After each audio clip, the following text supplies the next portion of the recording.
My grandmother's final gift to me was a secret. Not a whispered piece of advice or a locket with a faded photograph, but $87,430. A sum she had painstakingly saved over 60 years of working as a bookkeeper, squirreling away pennies and dollars until they formed a fortress. She left it to me, her only granddaughter, with a note written in her precise, looping cursive. "For your future, my clever girl, build something beautiful and unshakable. Don't let anyone tell you it can't be done." I kept that money in a separate, high-yield savings account, its balance a glowing talisman of possibility.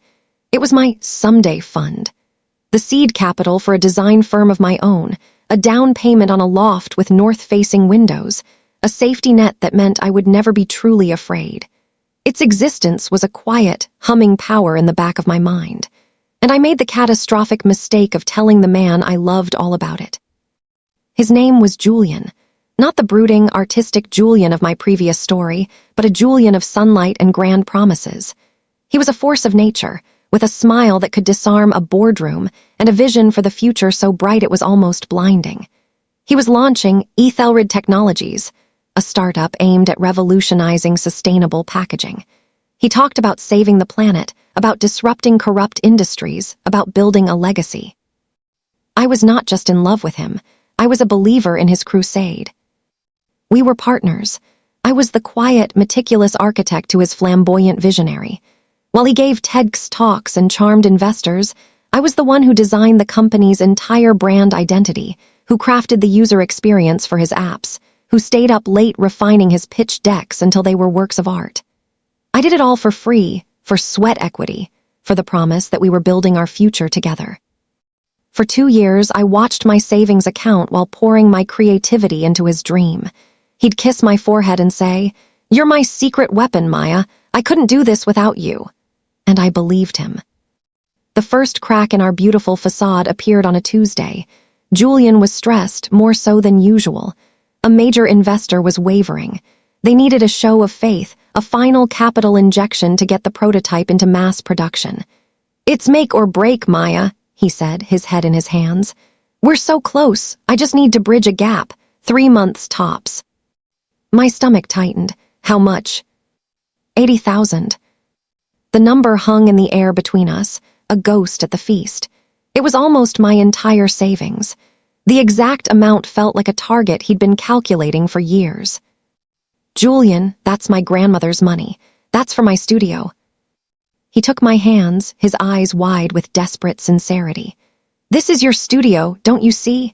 Ethelred will be a billion-dollar company. Your share alone will be worth 1,000 times that. This isn't a loan, my love, it's an investment in us. In our future. We'll get it back with the first round of profits. I'll have the lawyers draw up the papers tomorrow, giving you a formal stake. You'll be a co-founder, not just a designer." He painted a picture so vivid I could almost touch it. A future where we were equals, partners in every sense of the word. He was offering me a place in the sunlight, next to him. He was offering to make me visible. I was a fool. I transferred the money the next day. The formal papers, of course, never materialized. "The lawyers are swamped with the investor contracts," he'd say. "It's just a formality, Maya. You have my word. Our word is our bond." And I, the clever girl, the architect, let myself be soothed by the lies of a salesman. 6 months later, Ethelred Technologies secured its first massive round of venture capital. The news broke in a flurry of tech articles. Julian was photographed, grinning, shaking hands with suits, the new golden boy of the green tech scene.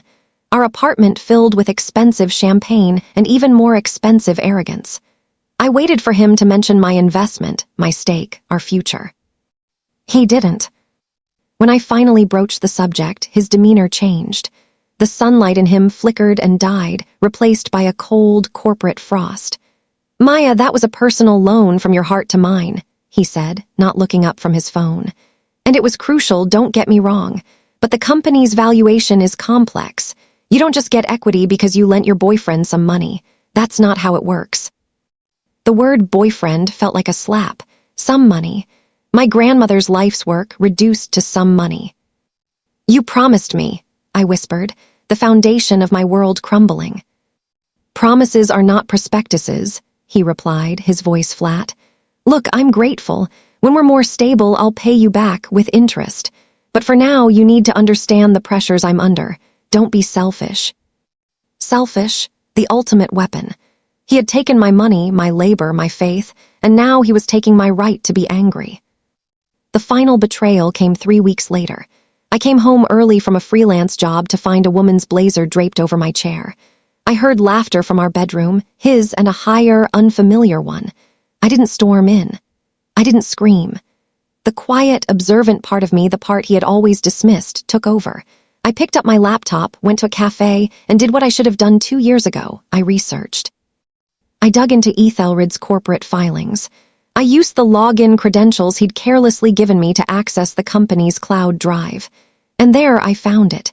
The truth, laid out in cold, hard data. The $80,000 hadn't been for a bridge. It had been used as a down payment on a luxury convertible. It was listed as a marketing expense. My inheritance had bought him a sports car. Worse, I found the shareholder registry. My name was nowhere to be found, but a new name was there with a significant stake, Isabella Rossi, the daughter of one of the lead investors, the owner of the blazer, the woman in my bed. And then I found the emails, between Julian and his lead counsel. They were discussing me. "She's getting emotional about the initial investment," Julian had written. "We need to structure a repayment plan that looks generous but has enough loopholes to drag out for years. I don't want her causing problems before the IPO." His lawyer's reply, "We'll bury it in legal eyes. Without a written agreement, her claim is weak. She was just a girlfriend. We can characterize the transfer as a gift or payment for her design services, which were subpar and needed extensive reworking." Subpar, the word was a final, brutal kick. Every logo, every interface, every color palette he now used to build his fortune was deemed subpar the moment it became inconvenient to credit me. I sat in that cafe, the ghost of my grandmother's hope sitting beside me, and I felt the cold, clarifying fire of absolute rage. He hadn't just stolen my money. He had stolen my labor, my dignity, and the future she had wanted for me. He saw himself as a king, and he saw me as a peasant who had kindly donated to the royal treasury. But he had forgotten one crucial thing. Kings can be dethroned, and I wasn't a peasant. I was the architect, and I had just been given the blueprints to his entire kingdom. He thought the game was about money and power. He was about to learn it was about strategy, and I was about to checkmate him in 3 moves. The clarity that followed was colder and sharper than any emotion I had ever felt. Grief, love, hope, they were all messy, warm, human things. This was something else. This was the sterile hum of a server, the immutable logic of code, the unblinking eye of a strategy taking form. Julian had made his fatal error. He had mistaken my love for naivete and my quiet nature for weakness. He saw a heart to be broken. He failed to see the mind, the architect who had built the very visual landscape of his success, now turning her focus to its systematic deconstruction. My revenge would not be a scream in the dark. It would be a silent, surgical virus introduced into the mainframe of his life. Phase 1 was simple: become a ghost. I moved my things out of our shared apartment the next day while he was at the office, celebrating his newfound status. I left no note. I blocked his number, his social media, every point of contact. To him, it would seem like I had simply vanished, a minor emotional problem he no longer had to manage. He would assume I was licking my wounds. He would be fatally wrong. I rented a small, clean, anonymous studio apartment with cash from my dwindling savings. It had a door that locked and a space that was entirely my own. It was my command center. The first and most crucial weapon in my arsenal was the one Julian had carelessly given me: access. He had once, in a moment of lazy convenience, given me the master password to his company's cloud storage, asking me to retrieve a file for him while he was driving. He never revoked it. His arrogance was a security flaw I now exploited with the precision of a master hacker. For weeks, I lived a double life. By day, I took on extra freelance design work to pay my rent, the work soulless but necessary. By night, I was a phantom in the digital veins of Ethelred Technologies. I didn't just look at shareholder registries. I downloaded every file, every email, every financial projection. I compiled a digital dossier of their entire operation. And that was when I found the second, more powerful weapon than my stolen savings, their secret. Ethelred wasn't just ambitious, it was fraudulent. Buried in folders marked proprietary legal were environmental impact reports that had been deliberately altered. The data on the biodegradability of their flagship product was fabricated. The revolutionary material was, in fact, only marginally better than the petroleum-based plastics it sought to replace, and its production process was far more toxic than claimed. They were selling a lie, a greenwashed fantasy to investors and consumers, and the proof was in the documents I now possessed. Julian wasn't just a thief, he was a con artist on a global scale. This changed everything. This wasn't about getting my $87,430 back anymore. This was about burning his entire empire to the ground and salting the earth where it stood. But a direct attack was too simple, too risky. If I leaked the documents anonymously, it would cause a scandal, but Julian and his lawyers would spin it, blame a disgruntled employee, and likely survive. I needed to orchestrate a collapse from within, a chain reaction of failures that he could not stop. I needed to become a shareholder. The third weapon was the most personal, and the one that solidified my resolve into something unbreakable. I discovered the full extent of his relationship with Isabella Rossi. It wasn't a recent affair. The emails showed it had begun over a year ago, just after he took my money. He was courting her and her father's investment portfolio simultaneously. I found a particularly vile email to his best man, planning his bachelor party. Once the IPO goes through, I'll finally be free. This dead weight has been holding me back for years. Time to upgrade. He was talking about me. I was the dead weight. The woman whose money bought his car, whose designs built his brand, whose belief fueled his rise. That night, I didn't cry. I printed that email and pinned it to the wall of my studio apartment. I looked at it every morning. It was my battle standard. My plan, Project Sphinx, was now fully formed. It had 3 distinct phases, each designed to leverage a different one of his weaknesses. Phase 1, the seed of doubt. Using a secure, encrypted email account, I began a campaign of psychological warfare. I didn't send threats or accusations. I sent questions. I posed as a concerned, anonymous industry analyst. I sent emails to secondary investors, the ones who didn't have a seat on the board. The emails contained carefully worded, highly technical questions about the biodegradability metrics, citing obscure but real scientific studies that contradicted Ethelred's public claims. I asked about the specific chemical byproducts of their manufacturing process. The goal wasn't to expose him yet, but to plant seeds of unease, to make the smarter money nervous. I saw the results almost immediately in the internal emails I monitored. Julian was dismissive, calling it noise from competitors, but the investors were asking his board for more detailed data. He was having to spend capital and credibility to swat away ghosts.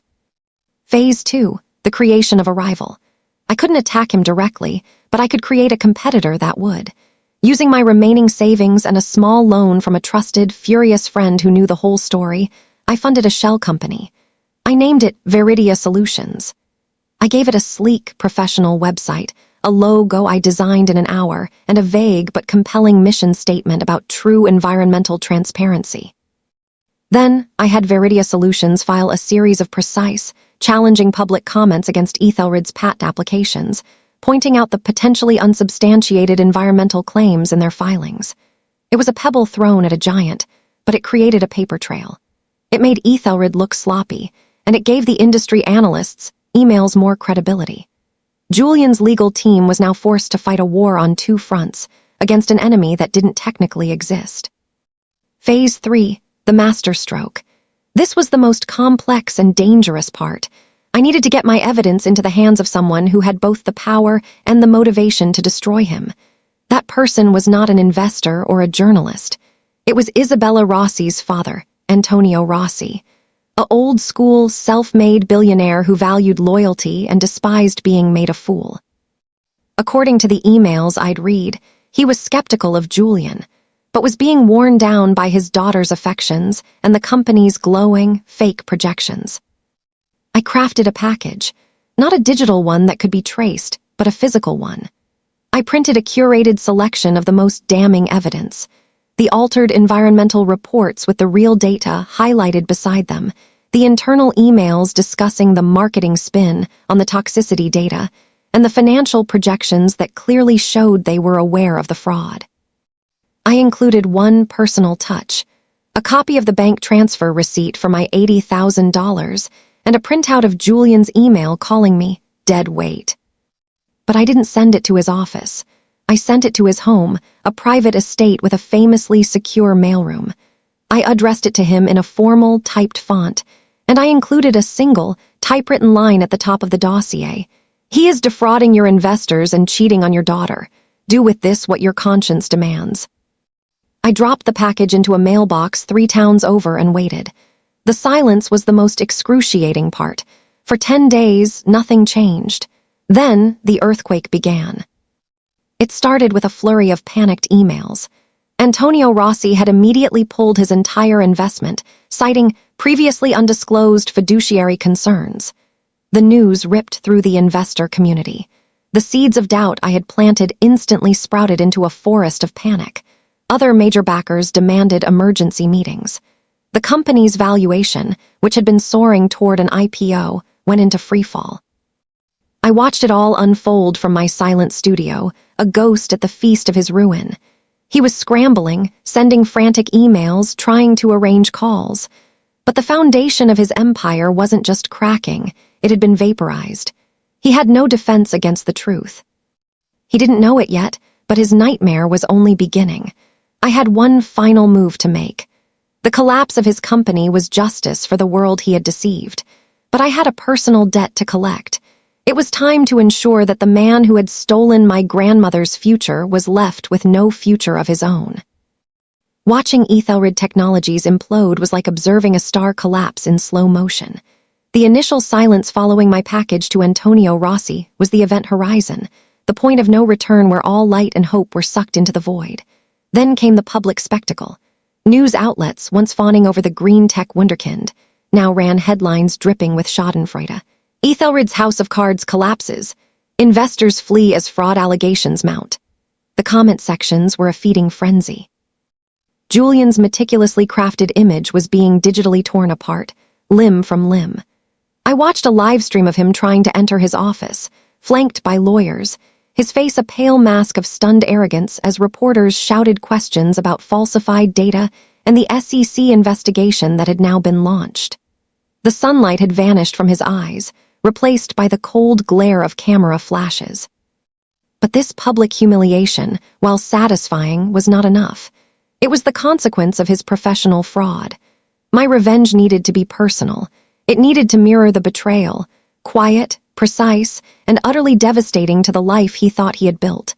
The $87,430 was a line item, a debt to be collected with extreme prejudice. While Julian was drowning in lawsuits and federal subpoenas, I initiated the final, quiet phase of my plan. I had documented everything. The bank transfer, the emails where he explicitly promised me an equity stake in exchange for the bridge loan, his subsequent denial, and the proof that the funds were used for a personal luxury vehicle. I took this dossier, not to a courtroom but to a different kind of predator, a specialty finance firm that purchased and enforced high-value disputed debts. They were sharks who smelled blood in the water. I sold them the debt for a fraction of its face value. I didn't need the full amount, I needed the principal. I needed the relentless professional harassment that would follow. They would hound him for the rest of his life, attaching any future earnings, a constant, gnawing reminder of his debt to me. Next, I turned to the creative work he had stolen. Every logo, interface, and brand guide I had designed for Ethelred was meticulously documented in my original source files, complete with timestamps that predated any of their corporate filings. I filed a sweeping copyright infringement lawsuit against the bankrupt shell of Ethelred Technologies. The case was a formality. The company had no assets left to fight it. The legal victory was a public, permanent record that the visual identity of his empire was mine. Any attempt by Julian to use that work in the future would result in further legal action. I had reclaimed my intellectual soul. The final, most poetic act of justice, however, came from an unexpected quarter. Isabella Rossi, publicly humiliated and enraged, was not the vacuous socialite Julian had assumed. Freed from his manipulative grasp, she revealed a spine of steel. Using her own resources and the intimate knowledge of the company's inner workings she'd gained from him, she funded a class-action lawsuit on behalf of the smaller investors who had been wiped out. She became the public face of the victims, giving tearful interviews about how she and her father had been deceived. She didn't just leave him. She became the general of the army that was systematically dismantling the ruins of his life. I watched from a distance as the dominoes fell. The sports car, my car, was repossessed. The luxury apartment was liquidated to pay legal fees. His name became toxic in the tech world, synonymous not with innovation, but with deceit. The man who was going to be a billionaire was now unemployable, drowning in a sea of debt and litigation. A year to the day after I'd mailed the package to Antonio Rossi, I was setting up my own, genuine design studio. It was small, but it was mine. The door chimed. I turned, and my breath caught in my throat. It was Julian. He looked a decade older. His expensive clothes were replaced with a cheap, ill-fitting jacket. The arrogant posture was gone, replaced by a defeated slump. He stood in my doorway, a ghost haunting the wrong life. "Maya," he said, his voice raspy. I didn't respond. I simply waited, my hand resting on the polished surface of my new desk. He looked around the bright, airy space, at the proofs of my own work on the walls, at the future I had built from the ashes of his. The contrast between his ruin and my beginning was a physical presence in the room. "I have nothing," he whispered, the statement simple, stark, and utterly true. "The lawsuits, the debt collectors. I'm living in a hostel. I lost everything." I looked at him. This man who had taken my grandmother's love and my trust and ground them into dust for a down payment on a convertible. I felt no pity. I felt the cold, clean satisfaction of a balance sheet finally settled. "You didn't lose everything, Julian," I said, my voice calm and even. "You never had it to begin with. You built it on my back. I just reclaimed the foundation." He flinched as if I'd struck him. He had come for sympathy, for a shred of the kindness he'd always exploited. He found only the unyielding truth. "I'm sorry," he mumbled, the words meaningless, a hollow script. "No, you're not," I replied. "You're just sorry you got caught." I turned my back on him then, a deliberate and final act. I heard the soft chime of the door as he left. He was gone, not just from my studio, but from the narrative of my life. He was a closed chapter, a cautionary tale. I walked to the window and looked out at the city, my city. The $87,430 was gone, a phantom limb I no longer missed. In its place was something far more valuable, an empire of my own making, built on a foundation of integrity and hardened in the fire of betrayal. He had used my savings to fund his dream of millions. And I had used his millions, his reputation, and his entire future to fund something priceless, my freedom. The invisible architect had not just brought the house down. She had built a skyscraper from the rubble.